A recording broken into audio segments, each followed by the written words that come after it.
Greetings, gamers, and welcome to Season 7, Episode 5 of Rho Pi Gamma, the Gamers Podcast.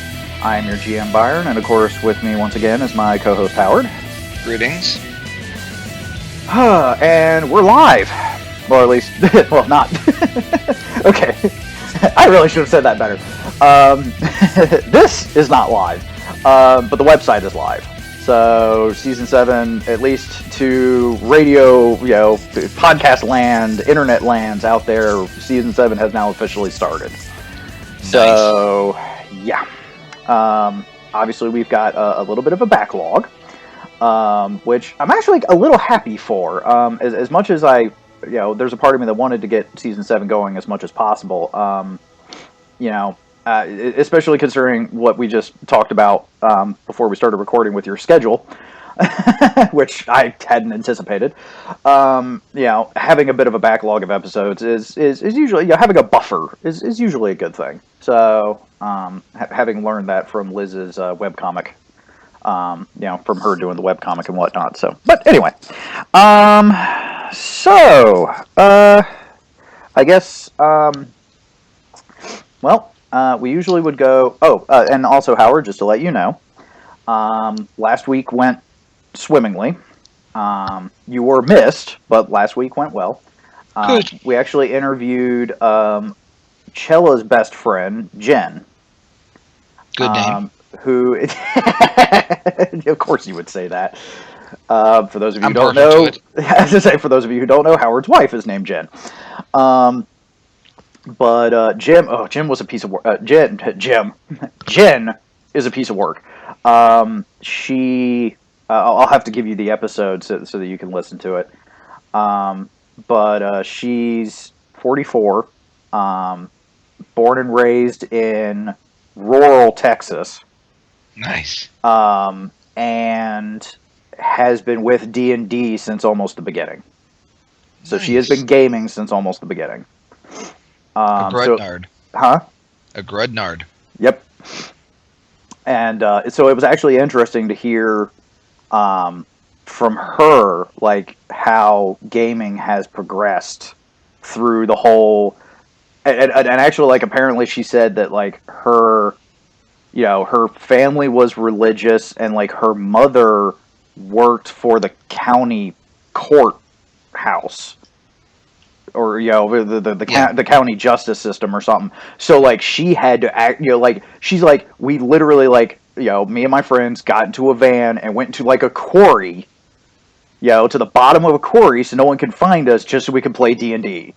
She was literally, like, in the middle of the whole, the fear factor of you play D&D, you worship the devil, stuff. So it was, and she's got, like, 2 or 3, children. They're like in their 20s now, so I mean they're fully grown, but she, like, raised them on gaming, just so they didn't have to go through what she had to go through growing up and getting into gaming and whatnot. So I've met, doing my convention circuit and just being involved in it. I've met a couple of Grudnards, and, like, and the term Grudnard comes from, it's an old reference, and it's a self-descriptive reference, but it's a old term for a long-term D&D player, someone who played, like, back in the day. Grudnard is one that I picked up from some of the older generation.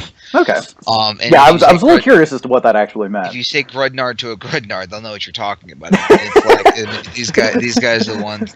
Rule number 1 is you do not talk about Fight Club. Right.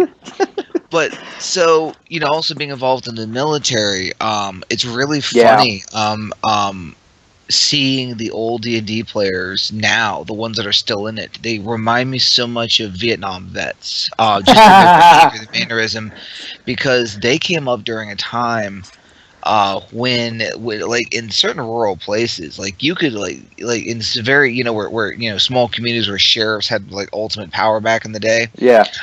Kids got harassed. I mean, you can theoretically get arrested for, they, especially in very religious, of course I'm religious, but I also understand that in very religious places, like, it was, yeah. you could be attacked at school. Like, I mean, even you and I faced some, a certain amount of harassment, even when we were younger, and in the generation of before us. I mean, they came up through Oh yeah. the things they had to experience and go through, and the steam tunnel I'm incident, and the chick tracks incidents, and like, I mean, it was.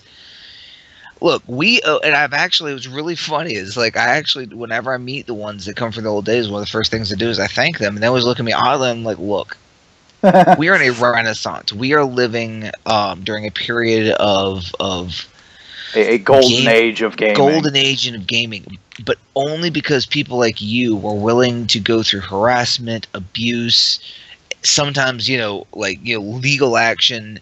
Ostracization for your family, everything that you did for the love of this hobby.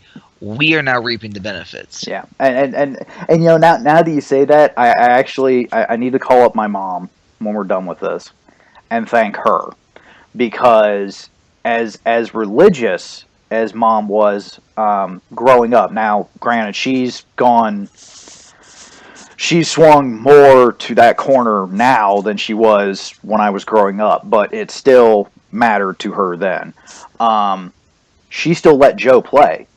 Yeah. Like as religious as she was, because unfortunately I wasn't born or wasn't old enough to know the circumstances as to how Joe got into D. Maybe I should actually ask that.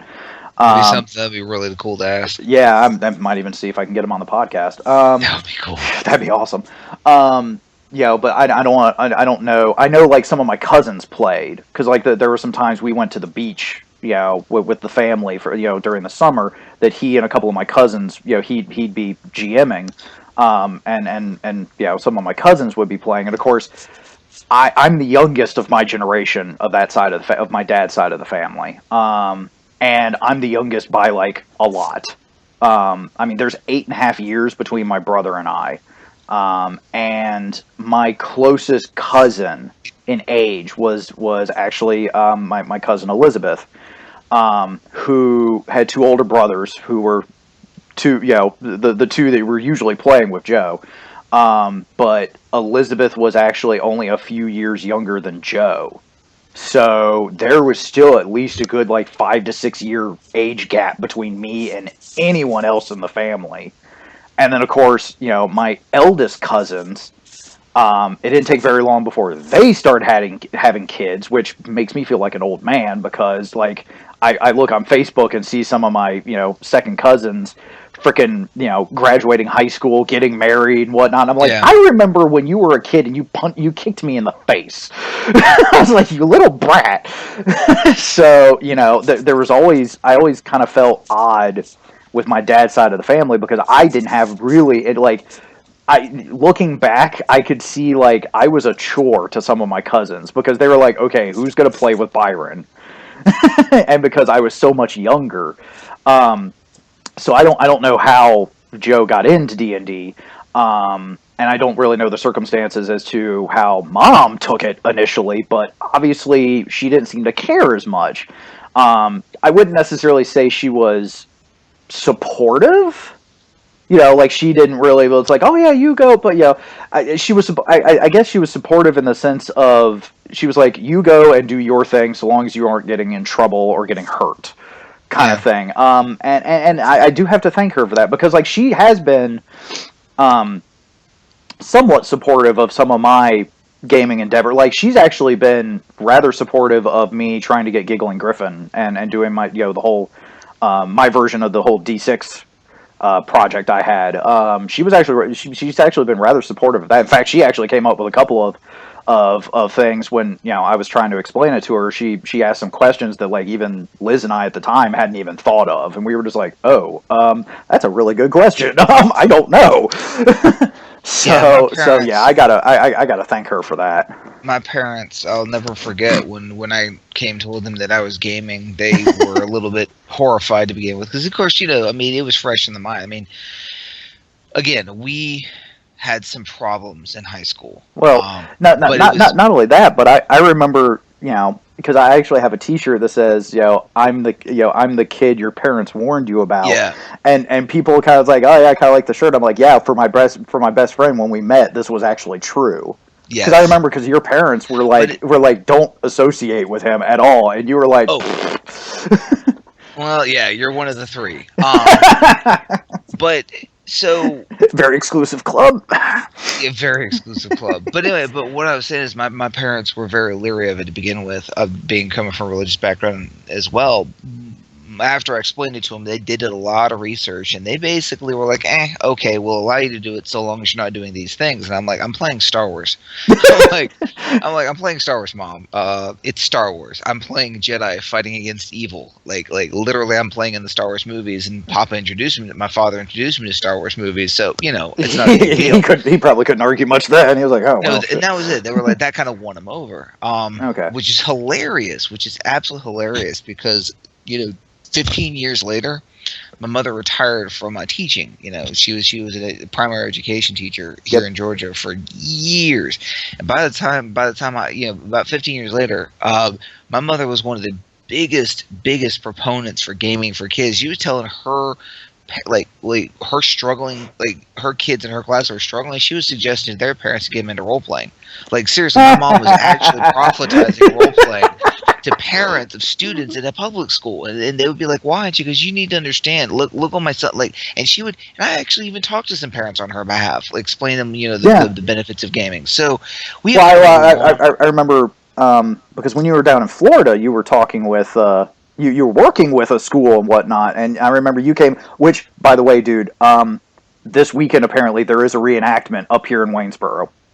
Oh, nice. Because like Cyrus and I went grocery shopping yesterday, and as we were going back, I saw the tent set up. We've got a little place called Renfrew Park that's between here and the Walmart. And as we passed, I saw the tent set up, and I because of pictures from you and what my studies of the Civil War, I was like, wait a second, and there was a guy walking with I'm guessing his wife or whatever, and they were in full he was in full grays. And she was in full get up, and they were walking down the street, on the side of the street, and I was just like, "There's a freaking reenactment going on." And as soon as I said that, Cyrus and I both at the same time went, "We need to tell Howard." That's cool, dude. I have to check out which one it is. But I know, and what made me think of that was, I know you said at one point in time you went and presented at an elementary school or something in your full Civil War reenactment get up, and the teacher was telling you about this thing that you're doing, that they were doing with the class, and you were like, "Oh, you're role playing." She's like, "No, it's da da da." He's like, "No, that is." You're like, "That is role playing." Scholastic has created a series of history modules in which, during the course of a week, Monday through Friday, the students participate in a series of activities. And the series of activities, and this one particularly focused on the Civil War, in which on the first day you pick your character, whether you're going to play North or the South, and then each day you have certain selections about character activities. One is what equipment you're going to take. Basically, it's character creation, and then on Wednesday or Thursday, you pick some actions. You have a list of actions to pick from, and then Friday, depending upon your previous selections, Friday the scenario ends and it tells you in effect how did you do? Did you survive the battle? Yeah, It's very basic. It's very simplified, but yeah, it is. Yep. And she was horrified when I explained that was role playing. But anyway, all I gotta say is I can't wait to hear it. I really do, because again, for any of you who are gaming now, especially for the younger kids, we owe a debt to those who came before us. Well, whenever you meet these people, the gray-haired old gamers, the ones who are always still a little embarrassed to talk about what they do, shake their hand and thank them. Yep. Because if it were not for them, we would not be here. Yep. And actually, wow, I'm trying to remember what I had actually. That's also part because unfortunately, most of the old time gamers that I've run across, are also the ones that haven't gamed in a while either. Yep. like Jay and Miss Nelwyn and Jen and Chella. Although, yeah, I mean, yeah, even with Chella, though, I think I'm trying to remember if Chella got started with second edition or third, but still, she hasn't gamed in a while either. So that's one of the reasons why. As soon as I hear that, I'm usually like, I'm getting you into a game because I can see the look in their eye, I can hear the catch in their voice, so they're like how much Yep. they fucking miss it. Yep. And I got one more thing, and then we can go on.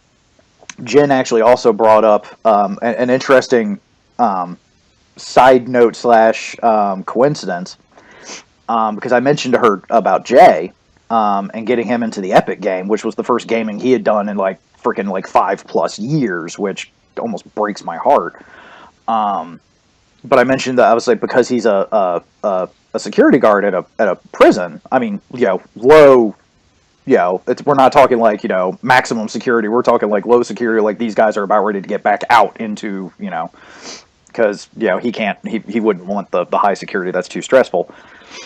But she actually kind of laughed, and I was like, "What?" She's like, "You would not believe how many old gamers I've met that are prison guards." And I was just like, "Wait, what?"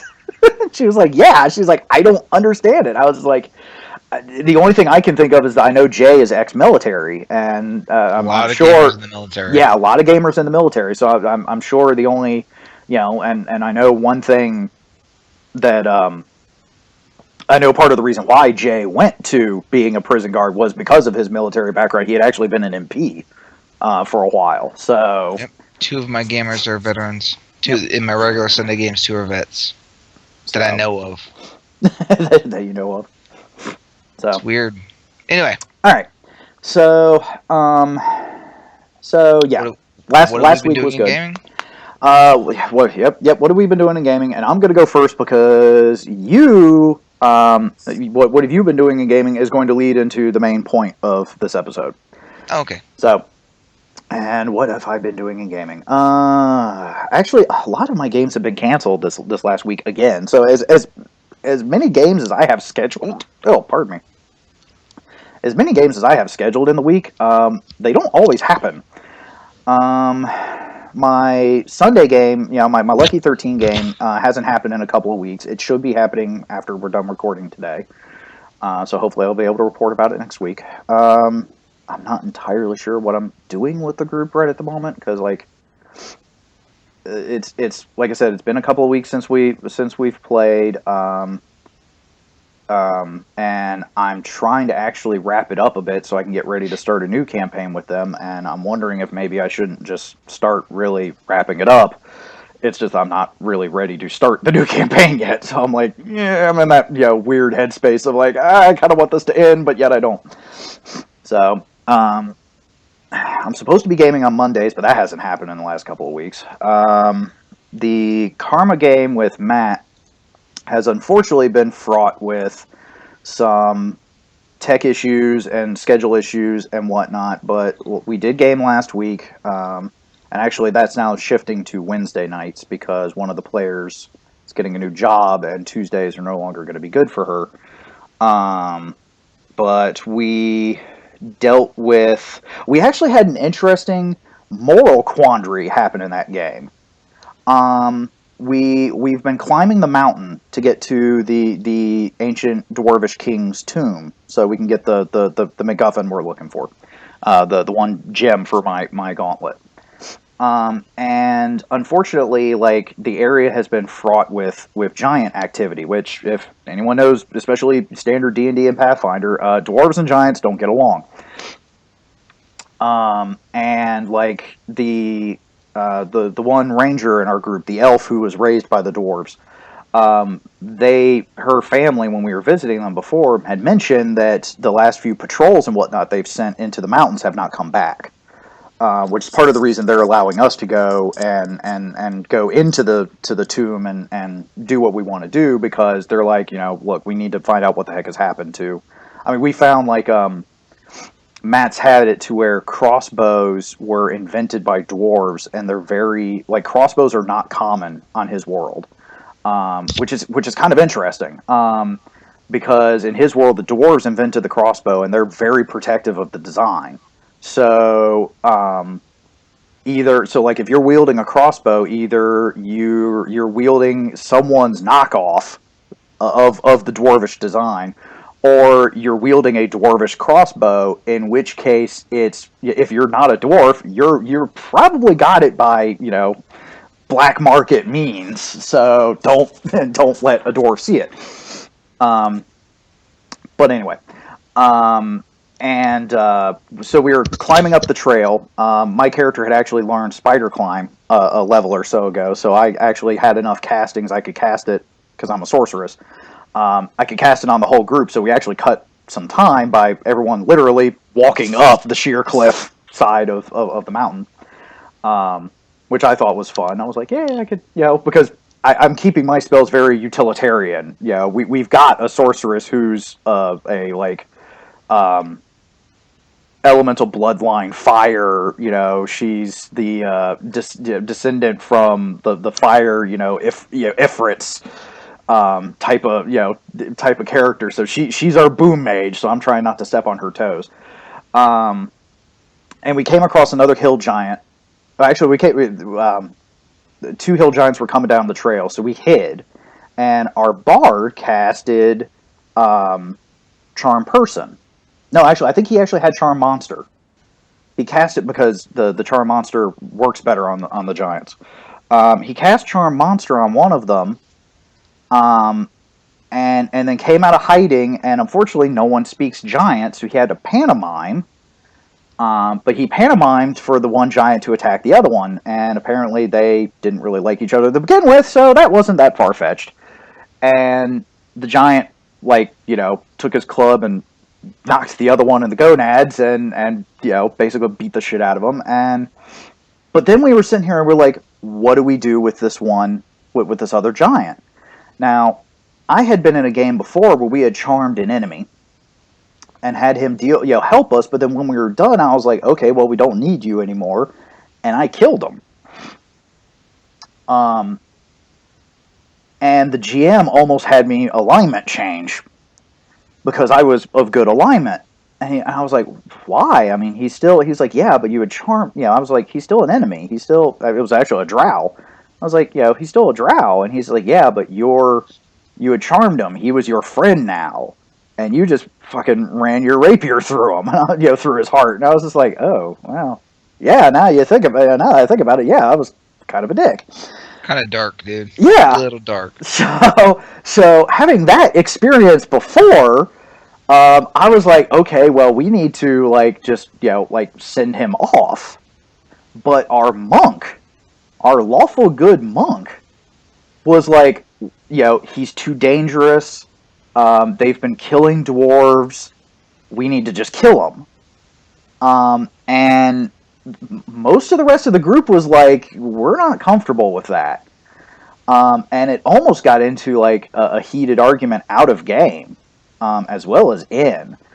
It was like Miri and I were the main proponents to keeping the giant alive. The bard who had charmed him was kind of indifferent. I don't remember what the ranger elf character. I don't remember what her side was. And then the Allison, Matt's wife, was the monk, a human monk, and was wanting to just off him. And we were having this discussion out of game while we're still trying to because the bard is also still doing stuff with the giant in the process. Matt was like, why don't we all discuss this in character?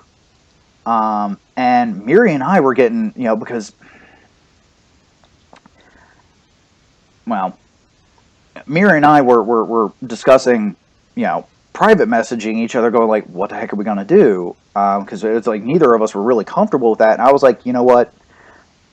I had my character propose the best stopgap, the best thing to keep from this tearing the group apart that I could. And as it turns out, it worked rather well. And that was, I recommended, I was like, okay, you know what? Let's leave this to the bard. The bard was the one that charmed him.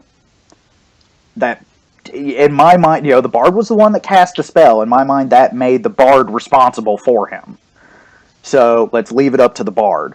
And the bard was just like, I don't really care one way or the other. And most of us were just like, well, let's just have him go wander off in a direction, because unfortunately none of us spoke giants. We were going to have to pantomime this. So we were just like, why don't we just have him wander off in a direction until the spell wears off? And then he should be fine. But the monk brought up, it's like, well, she's the giants have been killing dwarves. Even sending him off like that, there's no guarantee that anyone's going to be safe. Once the spell wears off or whatnot, and when he stops wandering, and he's too dangerous to keep with us. And when she made some comment about the dwarves that have already died kind of need justice, and of course I'm sitting there, I'm like, that isn't justice, that's practical revenge.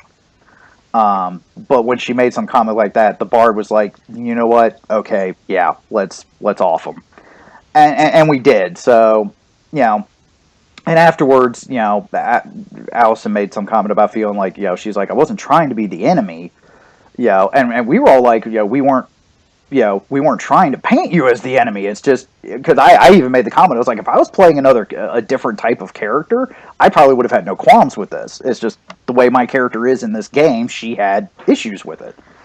So, and Matt was like, I'm really glad you all were able to work that out in game, as well as out. And he's like, we're all friends here, so hopefully no hard feelings or anything. And I'm like, no, we're cool.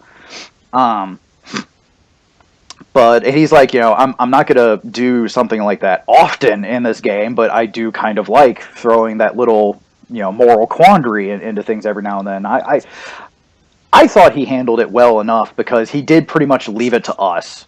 And thankfully we're friends enough and we're good enough gamers that we were able to deal with it without, I will fully admit it felt like some feathers got ruffled, but it's not that feathers started flying. So yeah. So that was really cool. Even though like my character still has some issues with it, but she's still carrying on. With the group and everything. So it'll be interesting to see how things pan out this up and coming week after that. Let's see. I did game with Miss Nelwyn some. Getting my little one-on-one game with her, getting the ball rolling with that. And I really like that one because it's someone brand new to my world. So I'm getting to introduce all these little, nuances and details that I've put into my world to someone new, which I always like doing. And actually, I'm hoping that I'll be able to bring Jen into that game. So I'll hopefully be able to get Jen gaming again and bring her into that game. So that'll be cool. And I haven't gamed with Ross in a bit because I've been retooling, which actually brings up a thing.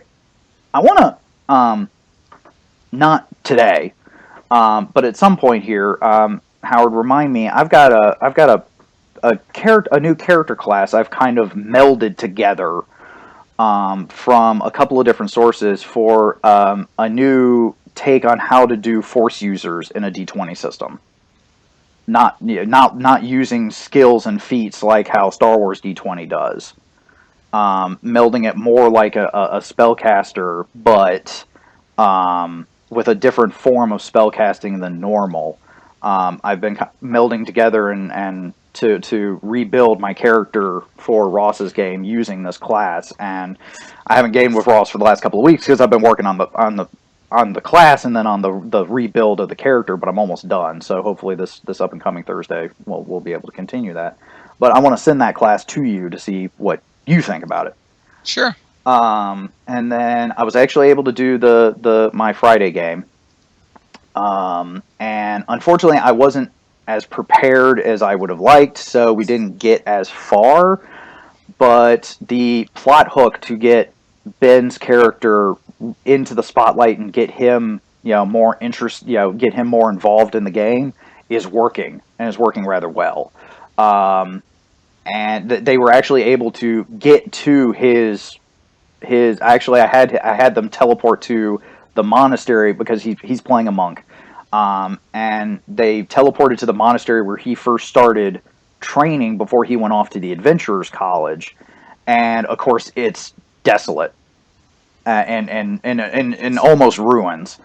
So I can tell, I could easily tell that I've definitely hooked his attention, and I'm pulling him into the role play and whatnot again. And I spent a lot of time getting the map together. So like I said, I didn't get as far as I'd like, but now that the map is together and set the way I want, when we game hopefully next week, um, I'll be ready. With the size of the map and with everything I've done with it, actually, I'll be prepared for the next couple of sessions, so we'll be able to roll right into it. And I'm hoping I've got some combats planned and whatnot, because even the player said it's like, because like I had a map and it's on a grid work. They're like, okay, he's got a map. We're on a grid work. We're using our tokens. Shit's about to go down. And I was like, it's like when you enter a new place in a video game and auto saves. There's health potions. Yeah, there's a meme someone did of Gandalf when he's in the Mines of Moria, and it's like, wait, there's a lot of health potions around. The game just auto saved. Shit's about to go down. So, so yeah, I'm looking forward to that game. And unfortunately, none of my Saturday games have gone off the past couple of weeks. Well, one of them did, the one Miri's running, but I wasn't in it. Because I had to do, I don't remember what I had to do, but I had to do something else. And so therefore I couldn't be at game. And so Miri just had my character, like I'd gotten sickened. It's been so long since we played that game, I don't really remember what was going on, but apparently I had been hit with a spell and had been sickened, and she just had it to where I just, I got so sick I passed out, and that's how she plot holed me. And I was like, okay, that's fine. But that was like last weekend. And but that didn't happen, and Allison's Exalted game hasn't happened in the last couple of weeks. So yeah, of course I went off on tangents, but so I mean I have been doing some gaming. I haven't been doing nearly as much as I technically should with the way my schedule is, but I'm actually kind of glad it hasn't been, so intensive, because I've been able to work on getting Rope High up and going the way I want and whatnot and so forth. So, now that leads to what gaming you've done. And since you were at GenCon last week, I was indeed, and I wanted a report on GenCon, so that's pretty much going to be the main focus of this. So have at it, dude. Oh, so this year was interesting. As you know, I do work for Alterac Entertainment Group, AEG. Yep.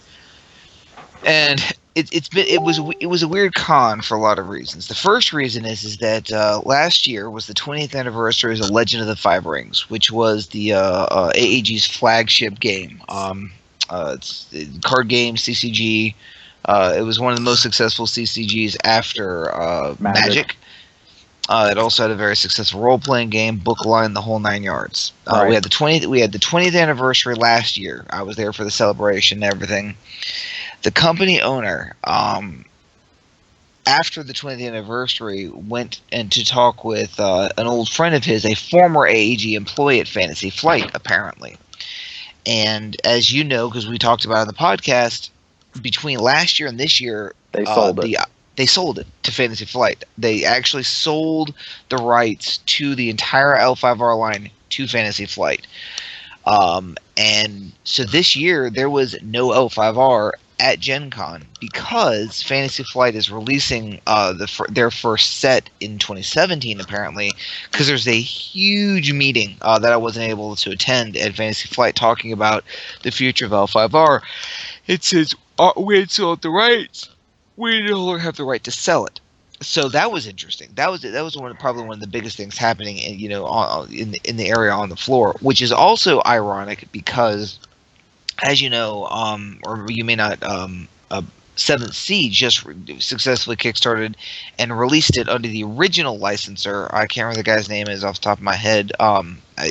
Anyway, so the 7th Sea was originally was released, and then AEG at one point had the rights to it a while back and produced it using the same mechanics as L5R, and so now 7th Sea is coming back under its, Interesting. I think it's its original rule set, which was also one of the biggest AEG franchises some time ago. So L5R is coming out under a new publisher. 7th Sea just returned on the original publisher who AEG got it from back in the day. Right. But AEG has divested itself from those two properties, which is fascinating. So what are they doing now? I mean I know they create like a lot of other games, but like what's their headliner now? What are they doing? Well, our biggest seller is the game called Smash Up. It's a card game. Ah, yes. Oh, also, speaking of which, Doomtown, which we released about 3 years ago, Yeah, because I was ago. that's when I was there at Yes. GenCon was the big the when I was fully volunteering with you guys was the big release of Doomtown. Don't Yes. tell me they've let that go too. Doomtown's release. They're releasing one more expansion. They're dropping Doomtown as well. What are they doing?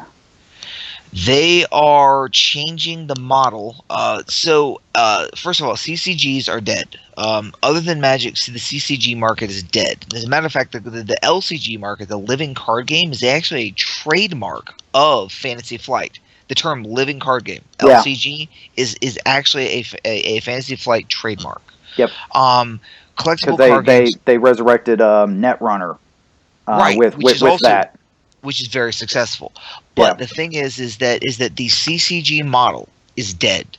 The only profitable CCG model left is Magic. Mhm. Because of the economy, collectible card games are out the window. Also, because of the economy, role-playing games have gotten a little squirrely. Yeah. Because big companies are producing them. Smaller companies, like micro companies, are doing their indie stuff with very, very limited print runs. But the medium-sized companies are in a lot of ways divesting themselves of these properties because of the overhead to produce them and maintain the community, just because of the economy. Yeah. AEG is focusing on its smaller game lines. For example, the Love Letter game line is massively successful. Yeah. What they're also doing is they're doing not franchise. They are doing skins, licensing skins. For we have an Adventure Time love letter. We have a Batman love letter. We have a Hobbit love letter. Okay. We just released, Going similar the Flux route. right. We just exactly the Flux route. So we have a Munchkin love letter. So we have that. We also have AEG has the Smash Up, which is a wildly successful game. They're releasing, I believe, 2 sets a year for Smash Geez. Up. And each set has sold better than the last. It is such a good game, but it is a micro game. So AEG is focusing more in the family fun card game market. Incidentally, family fun games. Talk about a renaissance. Family fun games are huge. There was an entire family fun section at GenCon on the floor. Wow. Not only that, but there's a number of companies who have done it. Haba is a German company that is exploding on the American market, who are producing games specifically for infants. As a matter of fact, every year I go, I buy 2+ games for my daughter. There's an entire market generating right now for young children, because we have entered the game in an era where the gamers are having kids. Gamers are having kids and grandkids. Yeah. Because think about it, the Yeah. Grudnars, the old school, they're old enough to have their kids who are 2+ or whatever. So we're entering a new phase of gaming. And so franchises work well. Nostalgia works really well. Franchises works well. Same thing the video game companies are doing in a lot of ways. Yeah. But the other market is focusing toward families. So these hyper complex games like L5R and Doomtown and things like that, some of them are going away or being reskinned or retooled because the market is no longer our parents and our grandparents' market. People now. I mean, that meme. I ain't got time for that. Nobody got time for that. Yeah. Well, in a lot of cases, games are moving in that direction because Interesting. of the smartphone market Yeah. because the attention span is different. Even role playing games. Have you noticed the rules of role playing games have become increasingly simplified over the years? And every new generation tries to streamline to simplify the rules because if you let I love how you say that, considering that was one of the big things I was trying to do at D6. Is to streamline it from what Weston Games did before they went under. but all the successful games are doing that. Yeah, yeah, Why? Because the new upcoming market don't want complex rules. They yeah. want instant gratification They want simple, fast, easy. now, and they want it now. Yeah, They yeah. want they don't So want to spend 2 days creating a character. They want to sit down, bust out a character, and be into play, finish the campaign in 6 hours, and move on to something better. Because as the market's changing. And so mhm. companies are having to stay alive. Some companies are having to twist with the markets. It's fascinating. But what really got me was this, for example, Rifts. We talk about nostalgia. Mhm. My other company, was involved in the Rifts reboot with Savage Worlds. Yep. Yeah, I But remember that. massively successful. There was Cool. no Rifts presence at GenCon at all. At all. None of the people were there because of the expense. Because Gen Con has also gotten so expensive. Again, the economy, Yeah, they the can smaller produce companies right. can't get there. They can't have a presence. So we are, it has been very interesting. And another thing is there were no huge because I was talking to some industry insiders. There were no huge releases this year at all. Like I mean, there were Really? big releases, but there was no there was no massive release. Like the Doomtown release was Yeah. insane, I remember because again I was at ground zero for that. when X-Wing first came out for Fantasy Flight when they released their licensed product, bam, fifth edition Shadowrun for Catalyst game, bam. I mean, but this year there was I mean, I'm nothing sure you like had that. your usuals like Magic does, Yeah, Wizards does its thing with Magic. I'm sure they had some new stuff for fifth Paizo, edition and Pazzi stuff. had some new stuff, Yeah, but there was that's no really interesting. bombshell. Now next year, L5R is coming out for Fantasy Flight, among other. I mean, Fantasy Flight rolled out a couple of their new games. Catalyst rolled out a couple of new games. We rolled out Mystic Vale, and Fantasy, both very very solid sellers. I mean, dude, Mystic Vale, we couldn't keep it on the shelves. It was selling so. But again, it was But a it customizable wasn't a program. big deal. I mean, it No, was big, but it wasn't because okay for those that haven't been to Gen Con, I've only been twice. Um, Actually, as it turns out, my first year was Howard's first year, and then I went the next year. But we haven't been back since, and partially because, like Howard said, the cost. Um, insane. and in fact, that second year we were at Gen Con was the whole reason why I now have the Karma games was because that was the year that like we literally ran out of money while we were up in Gen Con, and we were afraid that we weren't going to be able to get home. Yeah, So for I mean, Gen Con is I mean, it's one of the biggest gaming conventions, period. Next to like Origins, I think is the other big one Essen, Origins, and Gen Con in the U.S. and Essen, and there's one other one in Europe. in Europe. Yeah, yeah, because I know like Pete Cakebread and some of the guys I've interviewed over across the pond, a few in seasons past. Which, by the way, Pete Cakebread is one I'm actually going to try to get back on the show because of something I found out when I was doing some searches for something else. I'll get to that in a sec. But yeah, for those that haven't been at Gen Con, I mean, there's always new stuff there. There's always something new coming out. Like, I mean, Yeah, I remember, I mean, and this was like 2, 3 years ago when I was there, I was seeing like, a new miniatures game that used your smartphone so you could actually like play miniatures games, yeah, with like full maps and miniatures with like over the internet because of the app and there was a yeah. smart chip in the miniatures. I was like, I thought that, I mean, the technology was still, I mean, I watched someone try to play it and the technology was still a little wonky because it just got released, but still, I mean there's always there's Yeah. always something new to see. There's always something being released at Gen Con. We had So, interactive virtual maps this time. There's a booth of interactive virtual maps oh to jeez. basically, yeah, dude, it was But crazy. what's really making what Howard is saying surprising is because, again, I mean, the Gen Con is like the gaming event of the year.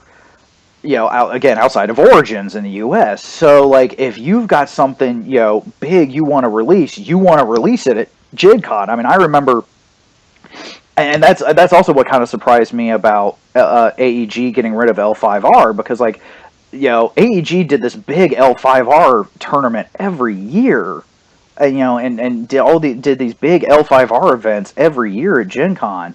Um, but what's making what Howard is saying really surprising is the fact that though people were rolling out with new stuff, nothing big is hitting the market, which I think is the first time in a couple of years that's Yeah, happened. yeah. I Where mean, the, it's seeming like the gaming market is hitting a bit of a lull, which yeah. I normally would be afraid of, or at least worried about, but I'm not, because it seems like you said it's a combination. It sounds like it's a combination of like you said, the economy, and also just the fact of, I'm sure there, a lot of the companies are trying to find their footing again, Right. It's because retooling. yeah, because it's changing. So it's similar to, like, actually part of why when West End Games tried to revitalize itself with the new D6 stuff, part of the reason why it didn't succeed, um, or at least didn't succeed as well as the people were hoping. And part of that is, from what I've read on the forums, and from what I saw, firsthand, was the guy behind it still had a 1980s, early 1990s mentality to the market, and that didn't work No. in the early 2000s, because, like, he had, like, barely any presence on social media, which right there was like, what are you, fucking nuts? Um, so, like, he was still working on the old business model, and like you said, it sounds like, the companies are, I mean, fourth edition was a big game changer. Paizo with Pathfinder was a big game changer, Now, I, especially, the OGL was a big game changer. But it doesn't sound like it now, sounds like no one has hit the spearhead of the next big change, because, not like, yet, but Wizards had the spearhead of third edition, which is what kind of started the whole gaming renaissance. Fourth edition was what was the next big spearhead, big game changer. Unfortunately, it didn't work out the way they had hoped. And then Paizo came in with its, with Pathfinder, with its big spearhead. D&D came out with fifth edition, but that wasn't, I don't think, because unfortunately Paizo had been so successful, that wasn't as big of a spearhead as, again, as Wizards would have hoped, I'm sure. And now it's, and Fantasy Flight got Star Wars, but that was myth. from the sound of things, is, not even taking our own personal views into account. Um, so it's sounding like no one's come forward with the next big spearhead. And I'm sorry I was interrupting you, but I'm done. You can go. well, now here's the thing. Pathfinder was released in 2009, right? Hmm. It's 2016. Um, which 7 years. means 7 years. And one of the things that I was talking with some people there about, Pathfinder is now suffering from the same problem that Dungeons and Dragons has always done. At a certain point, it hits creep, where there's so much material from third party, there's so much stuff being produced, that the original concept gets diluted. So, Yeah, I can see that. well, that's what always happens. And the point is that at what point is Pathfinder going to release a second edition?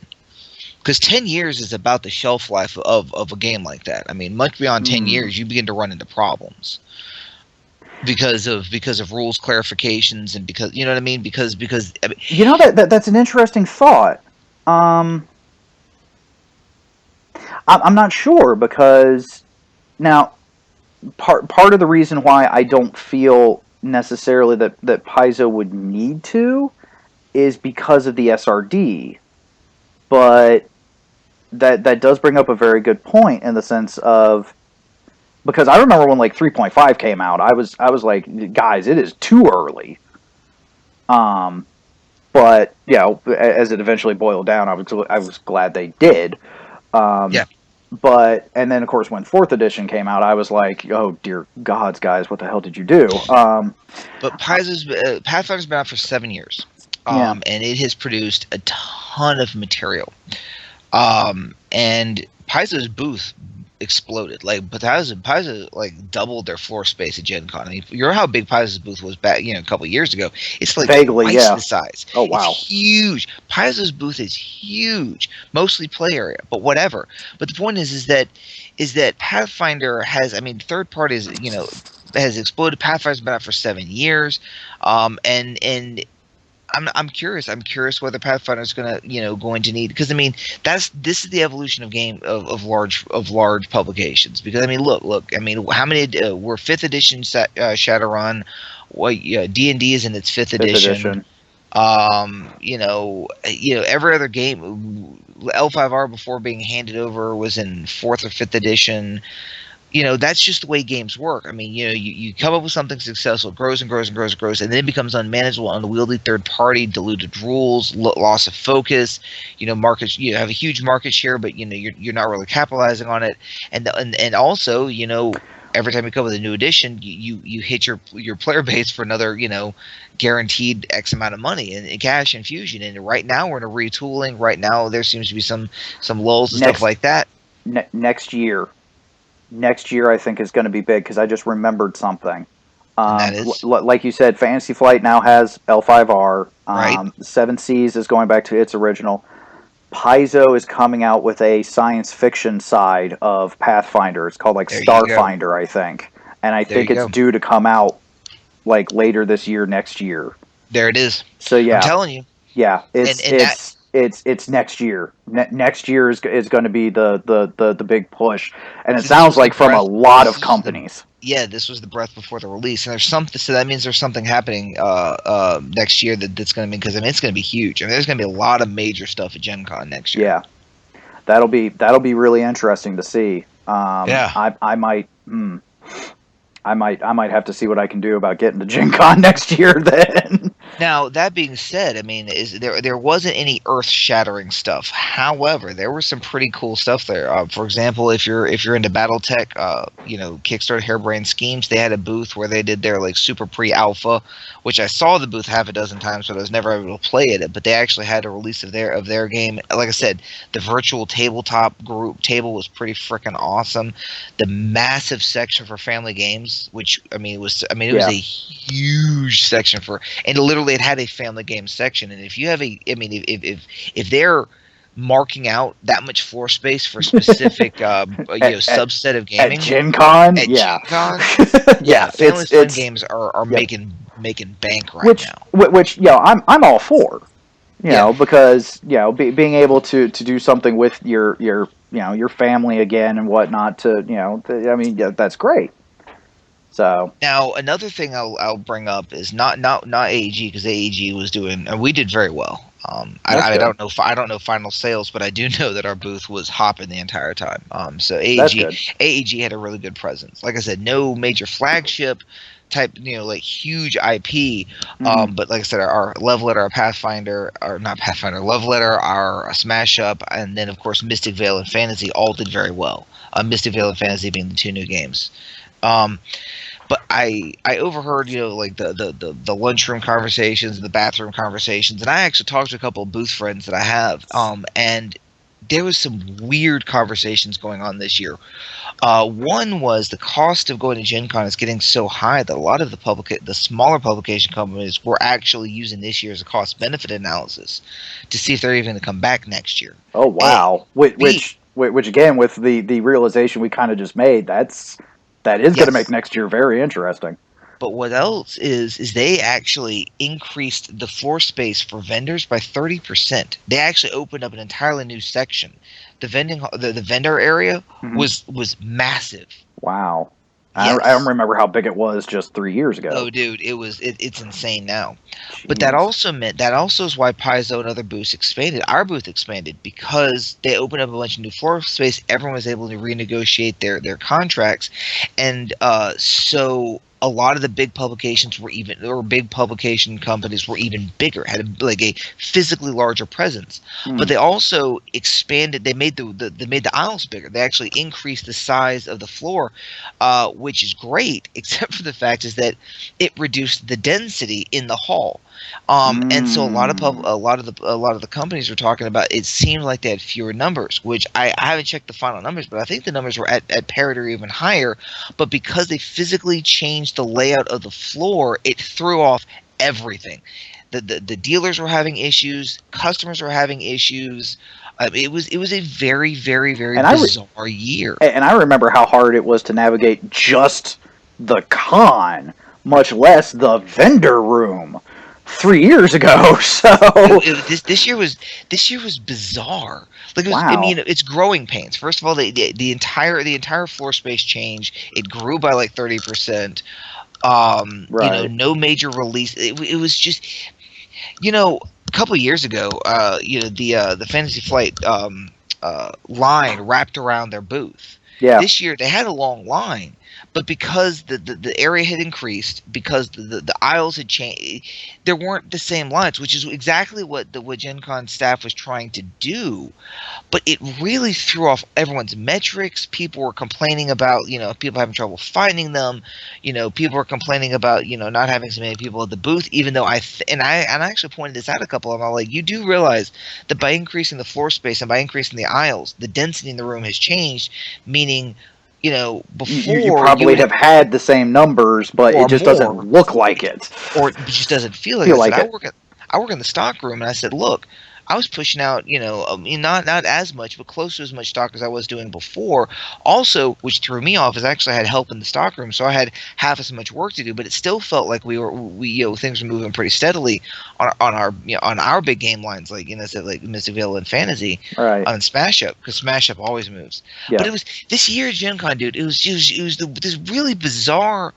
Everything did well. The numbers were well. Sales were well for most people, but just the change in the room, the increase in the floor space, the no like blockbuster, earth shattering, big ticket releases. It was just weird. Weird. That is yeah, that's huh. It was the most. I mean, I've been doing this for like 3 or 4 years now. Maybe 5, maybe 4 years, and this was the most freaking bizarre Gen Con I have ever been to. Hmm. Um, Pathfinder Society had like a huge presence, did a really good job.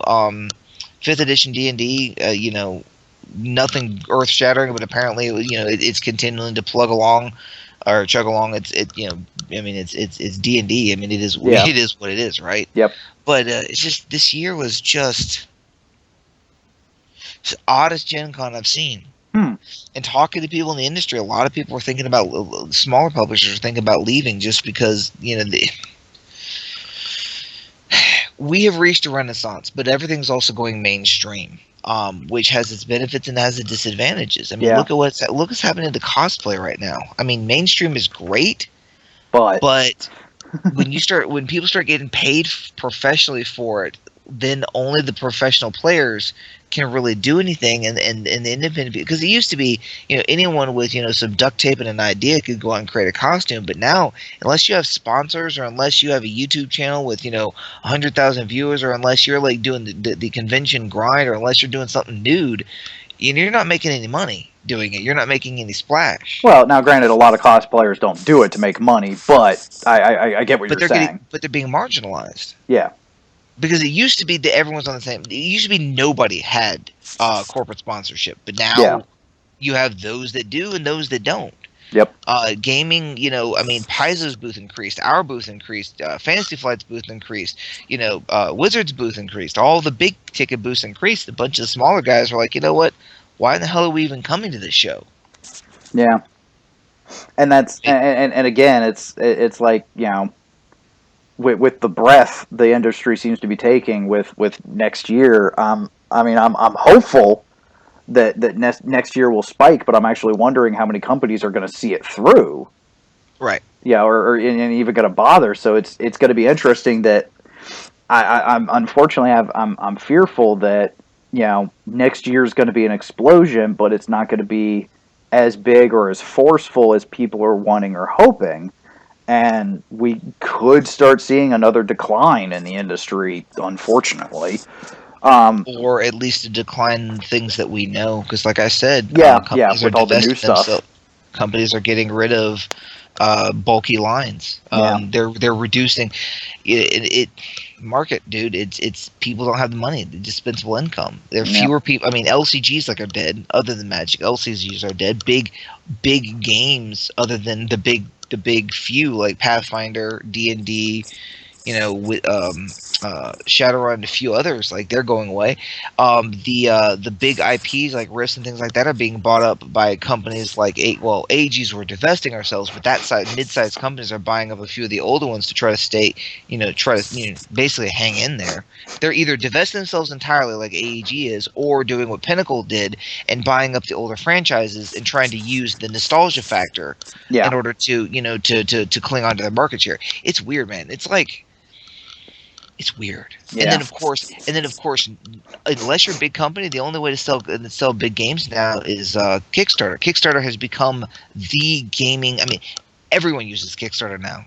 Yeah, I mean, how many big games do you know that have been released outside of Pathfinder and D&D that didn't go through Kickstarter? hardly any. Right. So And I don't know if yeah, I don't know if that's a great thing. I mean, it is, but it was great until now. It has become you can't do it without it. It was great when anyone could create a game, but now it used to be Kickstarter was for you and me, but yeah, now game companies are having to rely on it, which means that you and I, are going to have issues. right? That's yeah, that's it's Kickstarter used to be for the individual gamer or the individual yeah, idea, the the the entrepreneur, small small company. business, but it's not that way anymore. Mid businesses are sucking it up. And when you the day you see Paizo kickstarting something, or the day you see Wizards kickstarting something, is the day we're in trouble. Yeah. Well, until the next thing happens, Well, right. whatever that is. I mean, but yeah, it's wow, it's damn. It's a weird Yeah. year, dude. It's a Well, really weird year. the level of I didn't. Granted, I'll fully admit, even when doing this podcast, my gaming, what I focus on and what information I do get is very limited and very focused. So, with you saying all this, the level of uncertainty Yeah. Doubt, uncertainty. is frightening. Among the smaller companies, the level of uncertainty that I heard this year, I mean, like open conversations among smaller companies about just abandoning GenCon and not bothering with it, about people questioning whether they were actually getting boosted. I mean, and it's not just one. I heard it all Yeah, con long, and I yeah, have never heard that. Not the big, not, the mid-sized companies are doing okay. yeah, AG's doing fine, Pinnacle's doing fine, but even Pinnacle didn't have a presence. That's the thing. They're doing okay. They're doing well. I mean, Rifts did great, but it was a Kickstarter thing. They had no presence at the con. There Hmm. was literally like 2 people from Pinnacle at the con, Oh and they wow. were actually there for another company. Oh jeez. No joke. I'm not kidding you. Obviously, our team was was different, smaller, because we Doomtown's ending. We weren't doing floor demonstrations for that. L5R's gone. Fantasy Flight, of course, did well, but Fantasy Flight's one of the big ones. I mean, Fantasy Flight, Fantasy Flight, Paizo, and Wizards. Wizards. I mean, those are the big names. It was weird, dude. It was really, really, really weird, Huh. and very uncertain times right Yeah, now. it's I and see that's interesting because on the one hand, like I said, we're predicting that next year is we're gonna see a resurge. You know, Hopefully. this year was the breath. Next year will be the cry. Um, hopefully, and even the fact that we're even saying hopefully, even knowing what like is on the horizon is rattling my Well, cage more than I thought here's the it thing. would. Here's the thing. Fantasy Flight can do one of two things. They can take the franchise and continue it, or they can pull a Star Wars and completely redo everything, the mechanics or If whatever. unfortunately, if they do that, they are so shooting themselves in the foot. Right. Now, I will say what's very cool is that our L5R team went over there and gave them the bonsai. They actually went to the booth and bonsai'd Fantasy Flight to transfer. Yeah, it was a very cool moment. That's cool. But we were talking about Paizo, and they've been in this game 7 years. I'm saying that they're going to need a second edition coming up. They're going to do a huge release with this other setting, which I hadn't heard about, Starfinder, whatever it is. But that's just going to add more products to the madness. Yeah. I'm curious. Yeah. Well, and what I was going to say is even with our prediction, I'm actually even of two minds of that prediction, which is adding another level of uncertainty, which again, like I said, is rattling my cage a lot more than I thought it even would.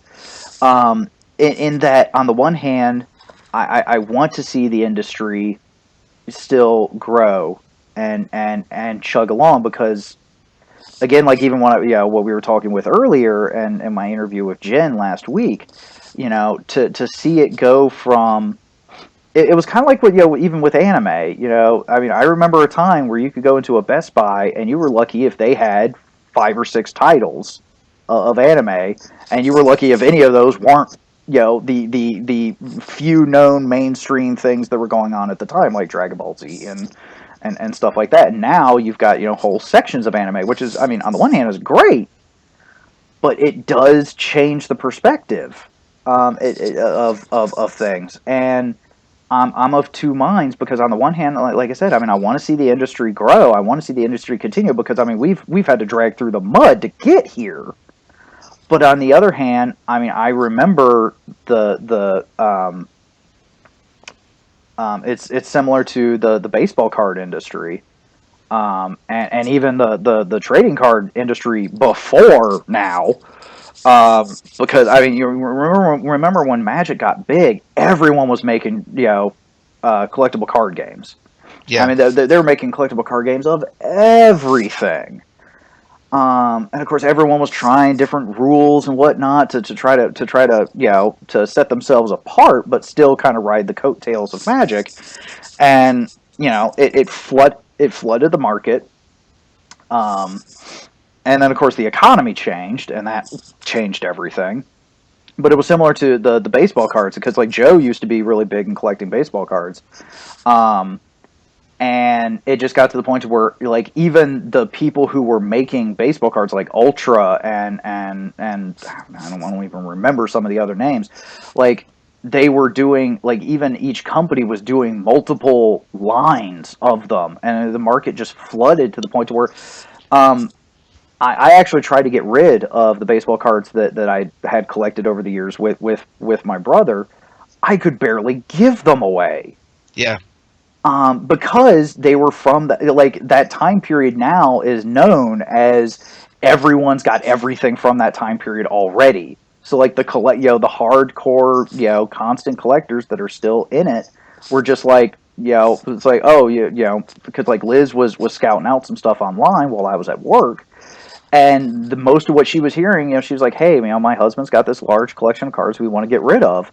And some people are like, oh, really? Well, when are they from? And she's like, oh, early to mid 80s. And they're like, yeah, no.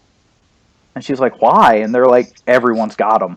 Because that's when the market was so flooded. He's like, everyone's got shit from that time. So, no, I mean, like literally I had to, we filled up a whole box and we literally it almost cost us as much to ship the box of cards that we had as what we got for them.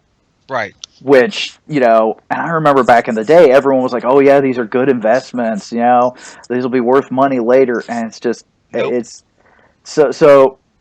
I, the other side of the coin that I keep trying to get to is I'm actually kind of almost kind of hoping that the industry does hit a lull, that does decline some, because as bad as this sounds, and again, it almost hurts me to say it, it would thin the market.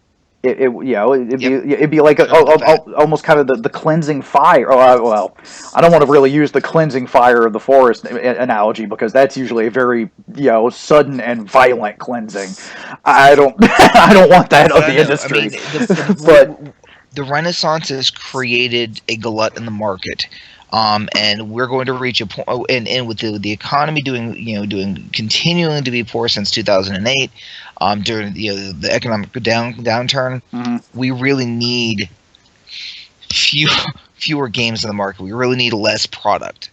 Um, and if it continues the way it's going, it'll crash. It's better for it to slow down than Yeah, crash. yeah, and that's it needs there does need to be a bit of a pruning. Yes. Is more the analogy I want to use than the cleansing fire, because the pruning is cutting things off so that the whole can still be good. And it pains me to say that, because you know not even a year ago I was still trying to make a push for me to enter into the market.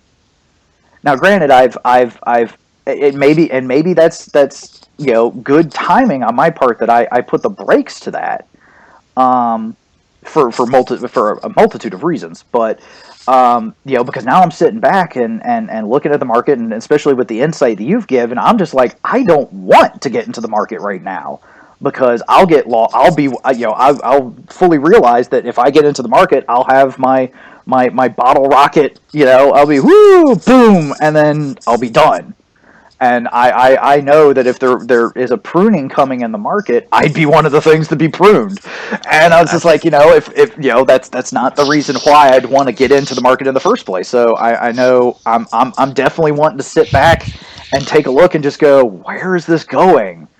I mean, granted, there's that hopeful, childlike ambition in my voice, in my voice in my head, going, but you could be the big, the next big spearhead that happens. But I partially because of you, I've trained myself to be a bit more of a realist. I hope for the best, but I plan for the worst. And always. yeah, you do not plan for yourself to be the next spearhead. That's just something that just happens. So it's kind of like that voice is like, but you could, and I'm like, yeah, the odds of that, I'd rather play the lotto. I'd probably got better odds.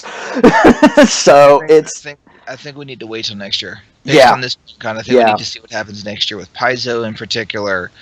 See what Fantasy Flight does with L5R, because they're releasing in 2017. yeah. See how Dungeons and Dragons handles Paizo's new release, and if Paizo again, Yeah, Paizo's been in it 7 years, and if how do they handle their they own market creep? yeah. And it's interesting you say that too, because Paizo is now doing what, in essence, D&D with Wizards started doing before they picked up Star Wars. Because Wizards did have a sci-fi. It was called like Alternity or something. Yep. When third edition came, started coming out, they did come out. Now, granted, the time gap is bigger with what Paizo's been doing, because Wizards had came out with Alternity very quickly after. Actually, it came out almost pretty much with third edition. It's just it wasn't a big name, because I remember they did a box set for Diablo 2, um, that utilized, I think it was still second edition rules, but it was right before third edition came out. They did one for Alternity with StarCraft as well. I guess in the hopes of having that big name to help kind of push things, but obviously it didn't. And then and then they picked up Star Wars, and got Star Wars going. So yeah, it'll be interesting to see what Wizards does in response to Starfinder. Because right now Wizards has, I mean, they've got Magic and they've got D&D. They don't really have a sci-fi anything. So I'll be really interested to see what they do with it. And yeah, it's God, just the level of uncertainty just everywhere is just it's a little it's a, you know it's a little nerve wracking. It's a little. That's the best thing. It's just kind of like, Welcome to the industry, my friends. Yeah, now you know what I deal with every day. So, Oh, but that is my Gen Con report. all right. Wow. I'm glad I decided to fully dedicate this episode to that because good grief. Which unfortunately puts our recording schedule behind a little, but that'll be all right. I can just readjust it again. So next week though, and I'm going ahead and telling you this now because I'm really going to need your help on this one. Okay. Next week is when I want to do the review of Roll20. Okay. And so hopefully next week will be our first episode of the season with video. Yay! So, and next week is also with that because like I don't know if like you want to come up with the basically the presentation. I've got some maps and stuff from one of my games that utilizes a lot like the dynamic lighting and whatnot. It's already got that all set. Actually, you helped me set that up. So like I've got some maps and stuff. I just need to like clean up the dead tokens and whatnot. Yeah. Because obviously the map was left as how the player characters left it when they left the map, which was a lot of dead NPCs. But I don't know if we just want to utilize some of the maps I've got after I just clean them up some. If you want to come up with something and how exactly we want to do that. But that is what I want to do next week because the week after is when I'm going to try to push for the 4th edition exhibition game that we were talking about earlier before recording, and then which will actually show a lot of it in Roll20 in action in an actual game, and then after that I'm hopefully going to be presenting an opening a Call of Heroes, the Ropai game that I'm going to be doing, or that we are going to be doing. So yeah, we need to kind of figure that out, but we can discuss that. Yeah, that is what I'm hoping to do next week. Now, of course, granted, with you being at GenCon, I need to check the recording schedule and see how that affects things and how I'm going to shift things around. So obviously, I was going to have to do that anyway. So changing the recording schedule with this week and whatnot, it's not going to be. I was already going to have to do it anyway. So all right, fine, but hopefully by the time obviously this episode posts. The previous 4 episodes should be posted. I'm going to try to, though I like having a buffer, I am going to try to accelerate at least some of the posting because obviously with this being relative to Gen Con, I want to get this one posted as soon as possible, kind of thing. So it's still kind of relevant to. That's the only problem with actually having like current events in your podcast is doing doing a buffer doesn't quite work, but yeah. So yeah, next week review of Roll20. Then we should be doing the 4th edition exhibition game, and then we still got other topics and stuff to do, but it'll hopefully every other episode will then be. Will be a Call of Heroes, and we'll be kicking that off. So, I am a glutton for punishment, aren't I? You are indeed, sir. Well,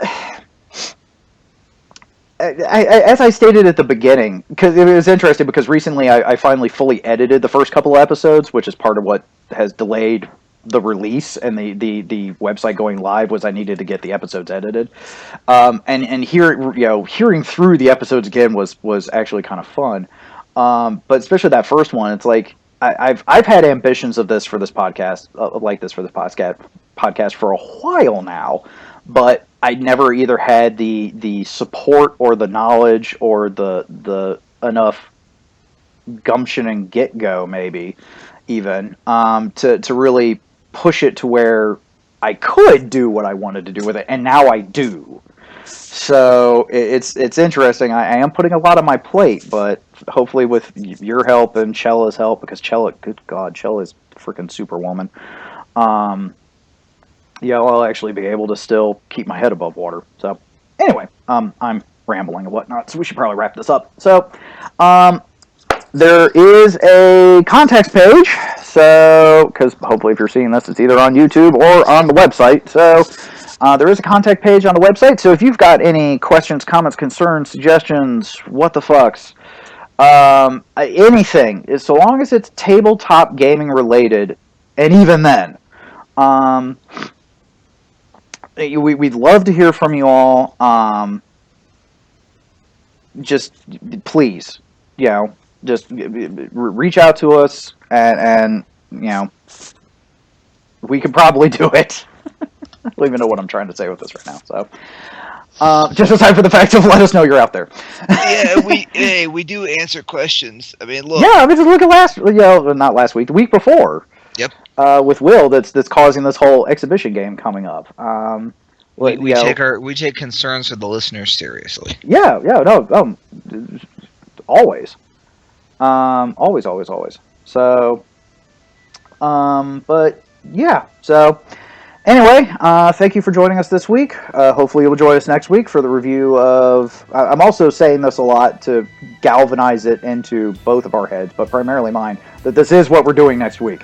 So hopefully you'll join us next week for the review of Roll20, because it is an awesome site. I'm very proud and happy to be a supporter of it, because it has really opened up gaming online, which is now all the gaming I do. I don't even have an in-person group anymore, but that group is still gaming.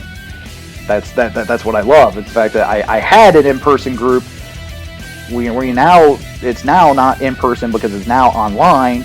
Part of that's because people have, members have moved away, stuff has happened, but we are still gaming. So, and that's partially because of Skype and Roll20. So, but I have been your GM Byron. I've been your co-host Howard. And just remember the motto of Roll Gamma is roll high, play well, die hard. Die hard.